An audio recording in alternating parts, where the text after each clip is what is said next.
সাদা সিল্কের শাড়ি পরেছে মেহনুর। মোটা পাটটা রক্ত জবার মতো লাল। গায়ের ব্লাউজটা লাল পরলেও স্লিভটা কনুই সমান। আজ মার্জার জোর জবরদস্তিতে বেশ সেজেছে মেহনুর। বাড়ির বড়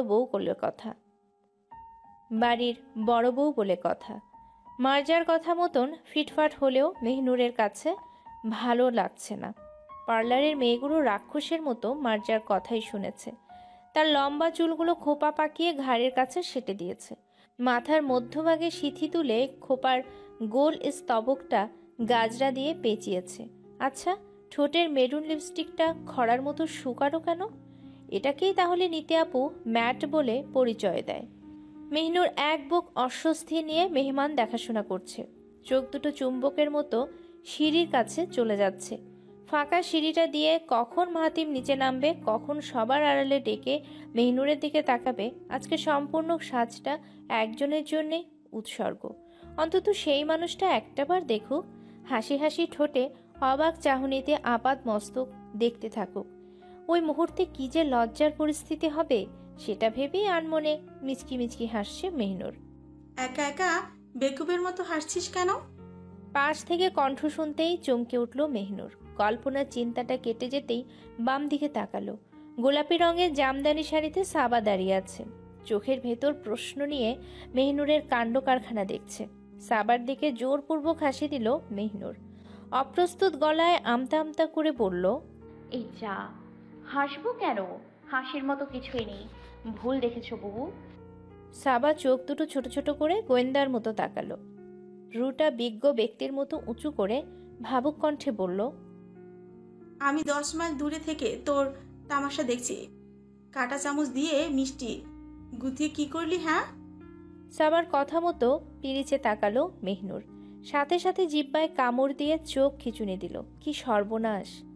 মহাজনের কথা ভাবতে ভাবতে মিষ্টি খুঁচিয়ে শেষ। মেহনুরকে হা হুতাশ করতে দেখে হো হো করে হেসে উঠল সাবা। টিটকারিটা জায়গা মতো ছুঁড়ে বলল, যার ধ্যানে এতক্ষণ ডুবেছিলি ওই ব্যক্তি একটু আগে বাইরে চলে গেছে। এখন এদিকে না তাকিয়ে অপেক্ষা কর। সাবার অকপটে কথায় আজ লজ্জা পেল না মেহনুর। উল্টো একরাশ মনক্ষুণ্ণতা ভর করল তাকে। মাহাতিম না বলে বাইরে গিয়েছে। দুপুরের পর থেকে বড্ড অদ্ভুত আচরণ করছে, খুবই অদ্ভুত। প্রায় 10 মিনিটের মধ্যে নিচে নামলো শাহনাজ। সোনালি রঙে তাঁতের শাড়িতে উজ্জ্বল দেখাচ্ছিল তাকে। মেহনুর দূর থেকে শাহনাজের মুখটা দেখে তৃপ্তির হাসি দিল। কতগুলো দিন শেষে শাহনাজের মুখটা হাসি খুশি দেখাচ্ছে। শাহনাজকে এনে সোফায় বসালো সুজলা। দুপক্ষের আংটি বদলটা প্রায় শুরু হলো। সৌভিক যখন হাতে আংটি নিল তখনই কিছু একটা মনে পড়ায় আশপাশে কাউকে খুঁজতে লাগলো। সৌভিকের হন্যে হয়ে খোঁজাটা দৃষ্টি এড়ালো না প্রীতির। সৌভিকের কাঁধে হাত রেখে জিজ্ঞেস করল, কাকে খোঁজো ভাইয়া? সৌভিক উৎসুক গলায় বলল, মাহাতিম কোথায়? ওকে ডেকে আন। ও ছাড়া আংটি বদল করব? এটা হয় না। সৌভিকের কথায় চেতনা ফিরে পেল সবাই। ঠিকই তো, মাহাতিম কোথায়? ও কি বাইরে থেকে ফেরেনি? সবাই একযোগে খুঁজতে লাগলো মাহাতিমকে। নীতি নিজ দায়িত্বের রুমে গিয়ে ফেরত আসলো। সৌভিকের কথায় চেতন ফিরল সবার। ঠিকই তো, মাহাতিম কোথায়? ও কি বাইরে থেকে ফেরেনি? সবাই একযোগে খুঁজতে লাগলো মাহাতিমকে। নীতি নিজ দায়িত্বের রুমে গিয়ে ফেরত আসলো। মাহাতিমের ফোন কল দিয়ে কেউই তাকে পেল না। ফোনের ওপাশ থেকে মেইলি সুরে বলতে লাগলো, যে নাম্বারটিতে কল করেছেন তা এই মুহূর্তে বন্ধ আছে, অনুগ্রহ করে আবার চেষ্টা করুন, ধন্যবাদ। মাহাতিম তো ফোনটা আছাড় মেরেছিল, তাহলে কি ফোনটা ওভাবেই আছে? কথাটা মনে মনে আওড়ালো সিয়াম। ভাবনাটা মাথায় খেলতে দ্রুত তৌফকে আড়ালে নিয়ে বলল। তৌফ আর দেরি না করে সৌভিককে মিথ্যা বুঝ দিয়ে শুভ কাজ সারতে বলল। সৌভিক প্রথম প্রথম অমত করলেও শেষে সবার জোড়াজুড়িতে আংটি বদল করল। মাহাতিমের উদ্ভট আচরণ দেখে ভীষণ খটকায় আছে মেহনুর। না, এবার শান্ত হচ্ছে না। কাউকে না বললেও অন্তত মেহনুরকে জানিয়ে যায়। যেখানেই কাজ থাকুক মেহনুরকে আশ্বস্ত করে বাসা থেকে বেরোয়। অপেক্ষা করতে লাগলো মেহনুর। যে পর্যন্ত না আসবে ওই পর্যন্ত একটা খাবারও টাচ করবে না সে। বাড়ির ভেতরটা কোলাহলে ভরপুর। সৌভিকদের পরিবারের সাথে জমিয়ে আড্ডা দিচ্ছে বড়রা। মার্জার তোষামোদে সৌভিকের কাকা কাকিমা রাতটুকু এখানেই কাটাবে।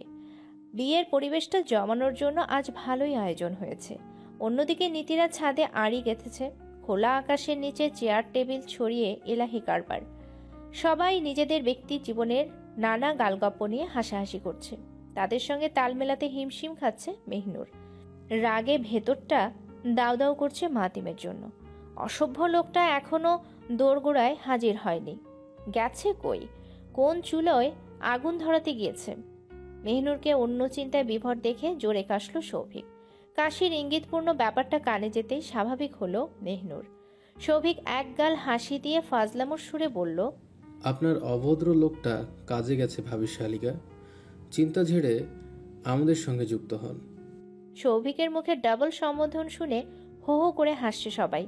সামিক হাসতে হাসতে দাঁত খিচিয়ে বলল, ভাই জানলে টুকটুক খাবো বড়, ভাবি ডাকো। স্বামীকের ইঙ্গিত শুনে কপট রাগ দেখালো সৌভিক।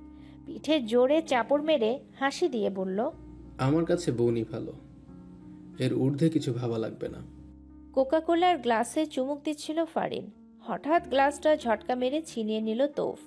সুন্দর করে চুমুক দিলে হা হয়ে গেল ফারিন।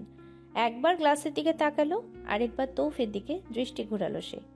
রাগে গজগজ করে চেঁচিয়ে উঠল, অসহ্য তো ভাই, অসহ্য। তোমার জ্বালায় কি শান্তি মতো কোথাও খেতে পারবো না? তুমি কি আমাকে বিরক্ত করে অফ করবে? তৌফ নির্বিকার ভঙ্গিতে পুরো গ্লাস খালি করলো। বড় একটা ঢেকুর তুলে বলল, ওই সিয়াম, শোন তো বেটা, ফটাফট একটা রুম স্প্রে ব্যবহার কর, নাইলে একটু পরে যেই কেলেঙ্কারিটা হইব ওইটার জ্বালায় টিকতে পারবি। ফারিন বাদের সবাই তখন অবুজের চোখে তাকালো। সিয়াম নিজেই ব্যাপারটা বোঝার জন্য বলল, তোর দেখি ভালোই কারেন্ট। রুম স্পেস টাসখান কোন জায়গায় লাগাবি? তৌফ রাগী মুখে তাকালো। নিচের ঠোঁটটা দাঁতে কামড়ে থাবড়া মারার ভঙ্গি ধরে বলল, দূর বেটা, আলগা কথা কস কেন? পরিবেশে মাইয়া মানুষ আছে দেখোস না? ফাহিন পারত মারবো বুঝছস, এই জন্য আনতে বলতেছি। সিয়াম আবার জিজ্ঞেস করলো, আরে বেটা, পারত মানে কি? মূর্খ অশিক্ষিত, আইকিউ দিয়াও বুঝোস না। পারত মানে বুঝোস না? মাঝখানে শব্দ আউট কর, এরপর দেখ কি দাঁড়ায়। 1 মিনিট পুরো পরিবেশটা ঠান্ডা হয়ে থাকলো। সবাই একে অন্যের দিকে চাওয়াচাই করলো। যেই সবগুলো চোখ ফারিনের দিকে আটকে গেল, অমনি দুম করে তীব্র হাসির ঝড় উঠল। পুরো ছাদটা তখন হাসির শব্দে গম গম করে উঠল। ফারিন লজ্জায় নত হয়ে গেলেও শেষে সবার হাসিতে যুক্ত হলো। ছাদের শুকনো কাপড় তুলতে অন্য প্রান্তে ছিল মেহনুর। সেখানে আলো জ্বালায়নি বলে জায়গাটা ঘুটঘুটে অন্ধকার। বাতাসে উঠতে থাকা কাপড়গুলো তুলতেই হঠাৎ গা ছমছম করলো মেহনুরের। ক্লিপের উপর হাত রেখে স্থির হলো সে।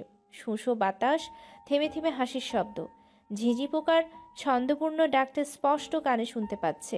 বুকের স্পন্দনটা একটু একটু করে বৃদ্ধি পাচ্ছে। ওটা কিসের আলো? মেহনুর ধীর পায়ে রেলিংয়ের কাছটায় এগিয়ে গেল।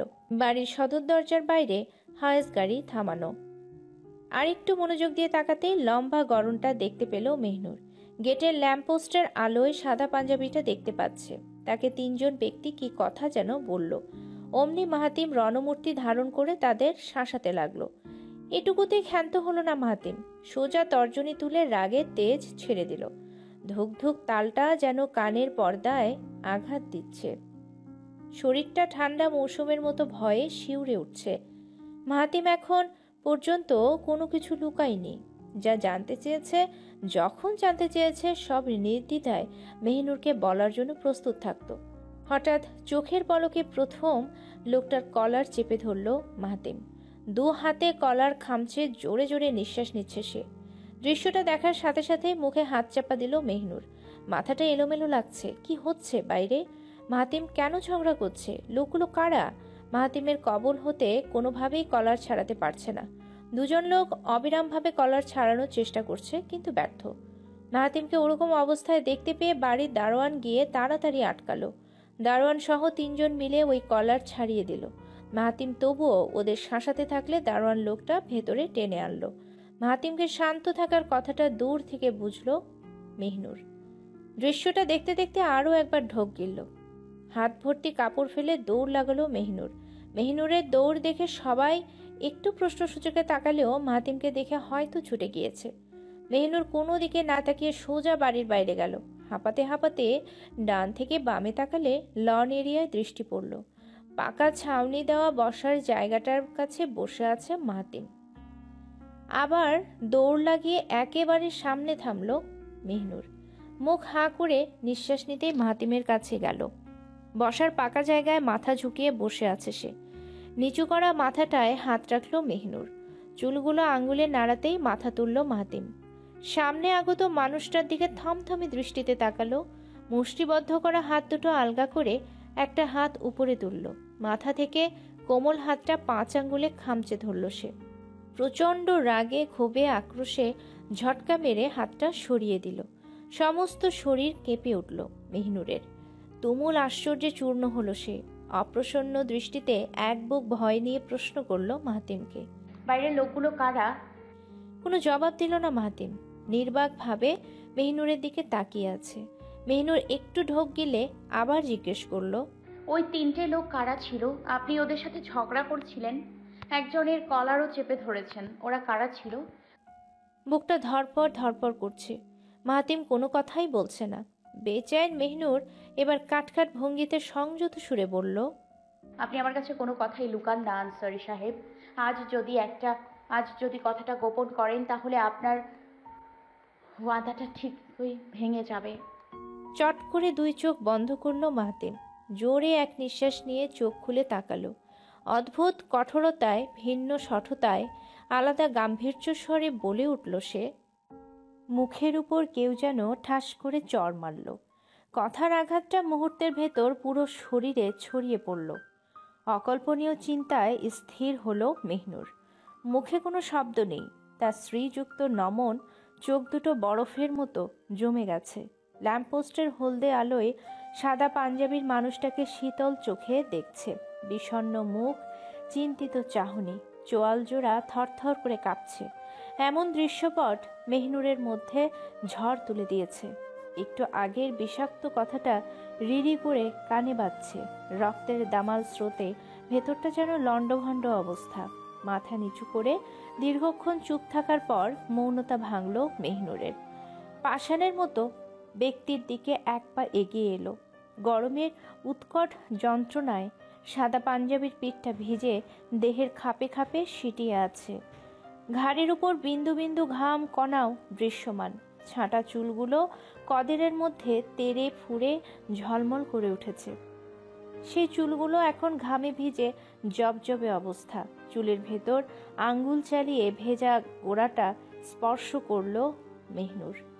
বুকের ভেতর নিম্নচাপের ঝড়টা ঢিপ ঢিপ করে টের পাচ্ছেও। হঠাৎ নত মুখটা অবসাদ দৃষ্টিতে মেহনুরের দিকে তুলল। মেহনুরের শান্ত চোখের ভেতর ম্লান দৃষ্টি মিলিয়ে চুপ করে রইল। মেহনুর এ সময় ভনিতা করল না। কপালের সামনে বেপরোয়া চুলগুলো আঙ্গুলের ফাঁকে ফাঁকে পেছনে ঠেলে দিল। শান্ত অবস্থা ছিঁড়ে নমনশীল কণ্ঠে বলল, আপনার তো অনেক ক্ষমতা। আমার মতো ভুলকে শুধু শুধু জিয়ে রাখবেন কেন? একেবারে মাটি শুদ্ধ উপড়ে ফেলুন। গ্রামের জংলি আগাছা কেটে ফেলাই ভালো। থমথমে দৃষ্টিটা চট করে তীক্ষ্ণ হলো। চেহারায় গম্ভীর ছাপ ফেলে শক্ত গলায় বলল, তোমাকে এই ক্ষমতা দেখাতে চাই না, সহ্য করতে পারবে না। ঠোঁট শক্ত করল মেহনুর। ও যে খুবই দুর্বল। মাহাতিম সেটা কৌশলের সাথে বুঝিয়ে দিল। এমন বাঁকা কথার খোঁচাটা সহ্য করল সে। মনে মনে নিজেকে বলল, মাথাটা ঠান্ডা রাখতে হবে, মুখে মুখে তর্ক করা যাবে না। পরিস্থিতি বেসামাল হলে বিশ্রী অবস্থা হতে পারে। লম্বা লম্বা নিঃশ্বাস নিয়ে ভেতরের ক্রুদ্ধ আগুনটাকে নিভিয়ে ফেলল মেহনুর। জিভের উপর ঠোঁট বলিয়ে যথাসম্ভব বিনীতা হয়ে বলল, যদি সহ্য করতে না পারি তাহলে এত আদর দিয়ে যত্ন করছেন কেন? আপনার সবকিছু আমার সাথে কেন জড়িয়ে দিলেন? মাহাতিম দ্বিধাগ্রস্ত মুখটা অন্যদিকে ঘোরালো। অসহ্য যন্ত্রণায় নিজেই নিজেকে ধিক্কার দিচ্ছে। নিজেকেই অশ্রাব্য অকথ্য ভাষায় অপদস্থ করছে। দাঁত শক্ত করে চোখ বন্ধ করল মাহাতিম। ভেতরের দপত পানি অবস্থাটা কন্ট্রোল করতেই মেহনুর ফের বলে উঠল, আপনি যদি তাড়িয়েও দেন তাও আমি এখান থেকে এক চুল নড়ব না। তার চেয়ে ভালো আপনি আমাকে মেরে ফেলুন, আমার লাশটাকে গুম করে দিন। বজ্রাহতের মতো চমকে উঠল মাহাতিম। শির দ্বারা বেয়ে শীতল স্রোতটা যেন কোষাগারে গিয়ে পৌঁছল। অবচেতন মনটা ইতিমধ্যে দুঃসহ কল্পনাটা করে ফেলেছে। কি ভয়াবহ সেই চিন্তা, কি জঘন্য, কি নিকৃষ্ট ধরনের। ঠাস করে চড় লাগানোর জন্য হাত উঠালো মাহাতিম। প্রচণ্ড রাগটা শরীরময় ছড়িয়ে গেলেও চূড়ান্ত মুহূর্তে হাত থামিয়ে ফেলল। মেহনুরের মুখটার দিকে ক্রুদ্ধ দৃষ্টি ছুঁড়ে হাত মুষ্টিবদ্ধ করল। নিচের ঠোঁট কামড়ালো মেহনুর। অশান্ত মাহাতিমের দিকে ভারী নিঃশ্বাস ছেড়ে তার কোলে এসে বসল। দুহাতে মাহাতিমের মুখটা ধরে এক ঝটকায় নিজের মুখের কাছে আনলো। দুহাতে তালুর নিচে শেপড গাল দুটো গরম হয়ে আছে। ভ্রুর নিচে সুদৃঢ় চোখ দুটো তপ্ত ক্ষোভে অটল। রাগের কারণে ঠোঁট দুটোর ওপর দাঁতের দংশন চলেছে, যার সুবাদে ঠোঁট দুটো এখন টকটকে লাল। যদি সুছাদের ঠোঁট দুটোয় স্পর্শ মিলিয়ে দেয়, তাহলে রাগটুকু কি নিভিয়ে দেওয়া যাবে? এই মানুষটা কি একটু আগের বিষদিগ্ধ কথাগুলো তুলে নেবে? ঠোঁটের উপর থেকে চোখ সরিয়ে সুগভীর চোখ দুটোয় দৃষ্টি বসালো মেহনুর। মাহাতিমের ডান গালটা ছুঁয়ে ছুঁয়ে প্রসন্ন কণ্ঠে বলল, ঠান্ডা হয়ে যান, আমি শুধু যন্ত্রণা বোঝানোর জন্য এই কথাটা বলেছি, কিচ্ছু হয়নি। আমার দিকে তাকিয়ে থাকুন, বলুন কি নিয়ে ভয় পাচ্ছেন। আপনি অস্বীকার করবেন না, আমি স্পষ্ট দেখতে পাচ্ছি আপনি ওই লোকগুলোর কথা শুনে টেনশনে আছেন। বলুন, চুপ করে থাকবেন না, আমাকে বলুন। ডান গাল থেকে হাত নামিয়ে আঁচল টানল মেহনুর। আঁচলের শেষ অংশ টেনে মাহাতিমের ঘাড়মাক্ত গলাটা মুছে দিল। কপালের ডান দিকে কানের কাছটায় ছুঁয়ে ছুঁয়ে ঘাম ঝরছিল। সে ঘামটুকু আঁচলে মুছে দিতেই হঠাৎ জীর্ণ গলায় বলল মাহাতিম, ভয়টা তোমাকে নিয়ে পাচ্ছি। কথা থেমে গেল মাহাতিমের। ওর ঘামে ভেজা চুলগুলোয় আঙ্গুল রাখল মেহনুর। অসম্পূর্ণ উত্তর শুনে মাহাতিমের দিকে এক পলক তাকালো। পরক্ষণে চোখ সরিয়ে এমনভাবে চুল ঝাড়তে লাগলো যেন বাকি কথার মর্ম সে শুনেছে। অনেকটা দৃঢ় প্রত্যয়ের সাথে হাস্য মুখে বলল, আমার চারিদিকে যেই অদৃশ্য বেড়িবাঁধ গেড়ে আছে, ওটা তো আনসারি সাহেবের অনুমতি ছাড়া খোলে না। ওনার বিশেষ অনুমতি ছাড়া কেউ ঢুকলে কি জঘন্য আপ্যায়ন করে, সেটার নমুনা আমি তরুণ ভাইয়ার কাহিনী থেকে বহু আগেই বুঝেছি। গম্ভীরভাবে তাকিয়ে থাকা মাহাতিম আচমকা হেসে ফেলল। তরুণকে বেল্ট দিয়ে পিটিয়ে পিটিয়ে কিভাবে শায়েস্তা করেছিল সেটা এমন মুহূর্তে মনে পড়ায় সত্যিই হাসি পাচ্ছে। মাহাতিমের মুখে হাসির ছোঁয়া দেখে স্বস্তি পেল মেহনুর। হলদে আলোয় উজ্জ্বল মুখটা দেখতেই হঠাৎ বাতি নিভে গেল। পুরো পরিবেশটা এক মুহূর্তের ভেতর অন্ধকারে ডুব দিল। চতুর্দিকে মূর্ছার মতো অন্ধকার দেখে বিচলিত হলো মেহনুর। ডানে বামে তাকিয়ে কিছুটা অস্থির হলে ব্যাপারটা বুঝল মাহাতিম। মেহনুরের কানের কাছে ফিস ফিস করে বলল, লোডশেডিং। উত্তরে মাহাতিমের দিকে তাকালো মেহনুর। মুখটা এখন দেখা যাচ্ছে না। একজোড়া চোখ যে তার দিকে তাকিয়ে আছে সেটা বুঝতে পেরেছে ও। ঝুপ করে অন্ধকার নামা পরিবেশটা চারধারে রহস্য করে দিয়েছে। বাড়ির বাইরে খোলা লনে অদ্ভুত এক নির্জনতা। দক্ষিণের মন মাতানো বাতাস যেন সবটুকু গ্লানি টেনে নিচ্ছে। ভ্যাপসা গরমের তপ্ত শ্বাসটা একটু যেন কমল। মাহাতিমের কোল থেকে উঠতে নিল মেহনুর। চট করে বাঁ কাঁধে টান লাগতেই পিছু তাকালো। সাদা আঁচলটা কয়েক পাক পেঁচিয়ে ধরেছে মাহাতিম। অন্ধকারে থেমে থেমে দু দফা তুড়ি বাজালো। আমার কাছে এসে চুপচাপ বসো, কথাটার ইঙ্গিত দিল সে। মেহনুর বাঁ কাঁধে হাত রেখে আঁচলের পিনটা সামাল দিল। চুপচাপ আগের মতো মাহাতিমের কোলে এসে বসলো। মেহনুর টের পেল তার আঁচলটা ইতিমধ্যে ছেড়ে দিয়েছে। খুবই সন্তর্পণে নীরবে নিভৃতে কোমরের দুপাশে হাত রেখেছে। একটু একটু সংকুচিত হচ্ছে মেহনুর। আজও সেই স্পর্শের কাছে ছোট্ট মনটা রাঙা হয়ে যায়। তার মুখখানাটা প্রথম দিনের মতো লজ্জার ভূষণে ঢাকা পড়ে। মাহাতিমের আদর স্পর্শ সুখদ মায়ায় সম্মোহিত হয়। গভীর রাতে যখন সহসা তন্দ্রা ভাঙে, তখন ওই মানুষটার বুকে নিজেকে আবিষ্কার করে। একজোড়া সুঠাম হাতে এমনভাবে জড়িয়ে ধরে যেন বুকের মধ্যে মুক্ত লুকিয়ে রেখেছে। তাকে দেখতে পাওয়া পুরোপুরি নিষেধ। পিটপিট করে তাকিয়ে থাকে মেহনুর। অনেক সময় ধরে ঘুমন্ত মুখটা নিরীক্ষণ করে। কখনো কখনো মুচকি হাসিতে মাহাতিমের চুলে হাত বুলায়, কখনো কখনো গালে টুপ করে চুমু খায়। এই টুকরো টুকরো মুহূর্তগুলো জীবনের সবচেয়ে সুন্দর অধ্যায় লিপিবদ্ধ করছে। যখন মাহাতিম চলে যায় তখন অদ্ভুত ঝিম ধরানো রাতগুলোয় স্মৃতিগুলো স্মরণ করে মেহনুর।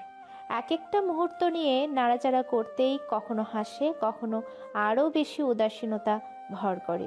নীরবতা চিরে হালকা গলায় বলল মাহাতিম, আমার ভাইটাকে মনে পড়ছে মেনুর। কতদিন ওকে দেখি না, আমার চোখের সামনে বড় হলো। ওকে আমি বড় করলাম, অথচ আমার চোখের সামনেই চলে গেল। কোন পাপের যে প্রায়শ্চিত্ত করলাম নিজেই জানি না। ওর কথা মনে হলে ভেতরটা ছিঁড়ে যায়। এত কাছে ছিল, তবুও কি ভাগ্য আমার, এতটুকু কাছে থেকেও বাঁচাতে পারলাম না। আমার বাবা, আমার ভাই চলে গেল, সেই যন্ত্রণা এখনো থুকে থুকে সহ্য করছি। তোমার কিছু হলে আমি মরেই যাবো মেনুর। সাথে সাথে মুখে স্বজাতীয় শব্দ করল মেহনুর। এভাবে বলবেন না। নিয়ত চালিত ব্যাপারে কারোর হাত নেই। আপনি যে বুকে কষ্ট পুষিয়ে মুখে হাসি রেখে চললেন, আপনি যে বুকে কষ্ট পুষিয়ে মুখে হাসি রেখে চলছেন, সেটা কাছ থেকে না দেখে কেউ বুঝবে না। আমার কিছু হবে না, ভরসা রাখুন। আমি জানি আপনি কিছুই হতে দেবেন না। হাস্যকণ্ঠে বলল মাহাতিম। এত বিশ্বাস? মৃদু হাসল মেহনুর।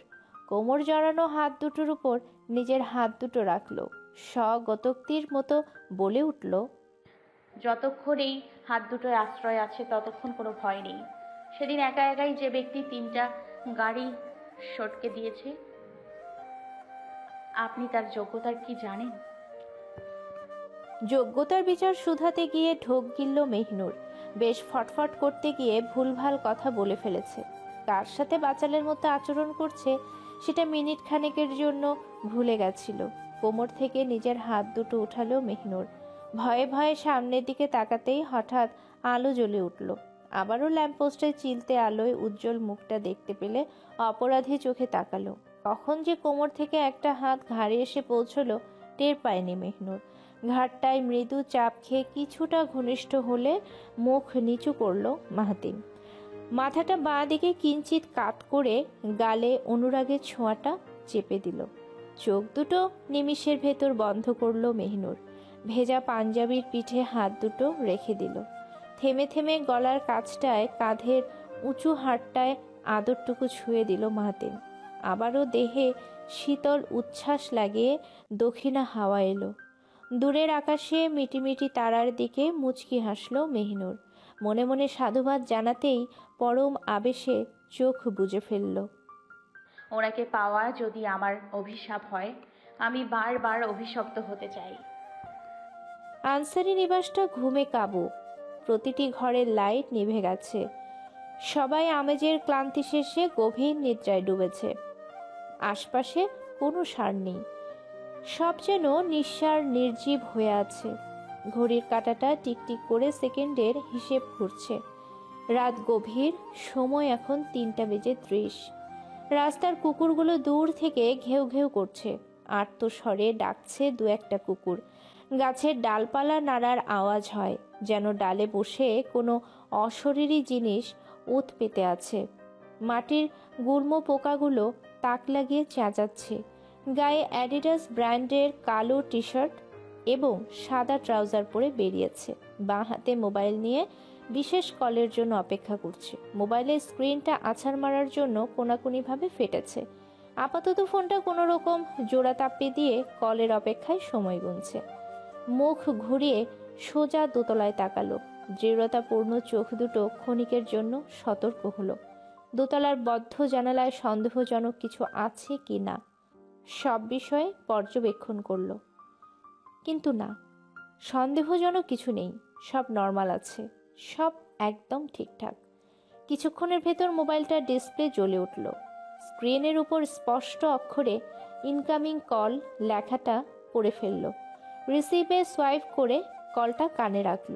ওপাশ থেকে আসল কণ্ঠটা পাওয়ার জন্য চুপ রইল সে। বাড়তি সতর্কতার জন্য নিজ থেকে কথা টানল না। হঠাৎ ওপাশ থেকে শক্ত গলায় বলল। কণ্ঠটা চিনতে পেরে ধীর স্থিরভাবে উত্তর দিল মাহাতিম। জি। চোখটা আবার ঘোরালো মাহাতিম। দোতলার সেই বদ্ধ জানালার দিকে এক পলক তাকালো। মেহনুর তাহলে টের পায়নি? ফোনের অপর প্রান্তের মানুষটি বুঝদার ব্যক্তির মতো বলল। দোতলা থেকে চোখ নামালো মাহাতিম। উত্তর দিতে গিয়ে বাঁকা হাসলো, কণ্ঠে সৌজন্যতা রেখে বলল। প্রত্যেকটা পাওয়ারফুল পার্সনের উইক পয়েন্ট থাকে, এটা জানেন না? যখন শকুনের চোখ ওই উইক পয়েন্টে পড়ে তখন কোনো পাওয়ারই কাজে লাগে না। আমার সিচুয়েশনটা কোন স্টেজে আছে আশা করি ইন্ট্রোডাকশন নোট ছাড়াই বুঝেছেন। ওপাশ থেকে স্বল্প হাসির শব্দ এলো। সম্মতি জানিয়ে বলল। মাথাটা কাজ করছে না মাহাতিমের। হুট করে চুপ হয়ে গেলে ওপাশের মানুষটা এবার স্বাভাবিক কণ্ঠে বলল। স্মিত হাসিতে মাহাতিম হাসল। ফোনটা বাঁ কান থেকে ডান কানে পাস করে বলল। Then I have to kill some peoples. এটা ছাড়া অল্টারনেটিভ নেই। গভীর রাতে তন্দ্রা ভাঙল। চোখ খুলে দেখল মাহাতিম নেই। অস্থির হয়ে আশপাশে তাকাতে লাগলো মেহনুর। পুরো রুম খালি। ব্যাপারটা স্বাভাবিক হলেও অজানা আশঙ্কায় ভয় জেঁকে ধরেছে। রাত 4টা বাজে, অথচ মাহাতিম উধাও। ওয়াশরুমের দিকে চোখ ফেলল মেহনুর। সুইচ বোর্ডের লাইট বন্ধ। দ্রুত বিছানা ছেড়ে নামল সে। সোজা দরজা খুলে বেরোলো। পুরো বাড়িটা অন্ধকারে ছেয়ে আছে। একটা সুস্থ স্বাভাবিক মানুষ যদি একা একা বের হয়, তাও তার সাহসে কুলোবে না। নির্ঘাত সে ভয় পাবে। দুরু দুরু বুকে পা চালালো মেহনুর। সে নিজেও জানে না মাহাতিমকে কোথায় খুঁজবে। একবার চিন্তা করলো বাড়ির বাতিগুলো জ্বালানো যাক। পরক্ষণে এটাও ভাবলো সবাই জেগে যাবে। সুতির আঁচলটা টেনে পিঠ ঢেকে নিল। গায়ে হালকা হালকা শীত লাগছে। একে একে নীতি, ফারিন, মাহাদির রুম পেরিয়ে সিঁড়ির কাছে আসলো। মাহাতিম কোথায় থাকতে পারে সেটা নিয়ে দ্বিধায় পড়ে গেল। একদম গোড়ার থেকে চিন্তা স্টার্ট করলো মেহনুর। যে যে জায়গায় থাকতে পারে তার মধ্যে দুটো জায়গা নির্দিষ্ট। প্রথমটা হচ্ছে বাড়ির ছাদের দিকে, অন্যটা হচ্ছে বাড়ির লন। মেহনুর মুখ তুলে ছাদের সিঁড়িটা একবার লক্ষ্য করল। বিনা বাক্যে নিঃশব্দে সিঁড়ির ধাপে পা ফেলল। শাড়ির কুচিগুলো ডান হাতে সামলে প্রতিটি ধাপে পা ফেলে এগুলো। ছাদের আধ ভেজানো দরজার দিকে যত অগ্রসর হচ্ছে ততই অচিন্তনীয় ভাবনায় ডুবে যাচ্ছে সে। মনে হচ্ছে মাহাতিম এখানেই আছে। কিছু সাংঘাতিক ঘটনার মুখোমুখি হতে যাচ্ছে। সেটা কি খুবই ভয়ানক হবে? আধ ভেজানো দরজা দিয়ে এক ফালি আবছা আলো সিঁড়ির উপর পড়েছে। ওইটুকু আলো সঙ্গী করে নিঃশব্দে হাঁটছে মেহনুর।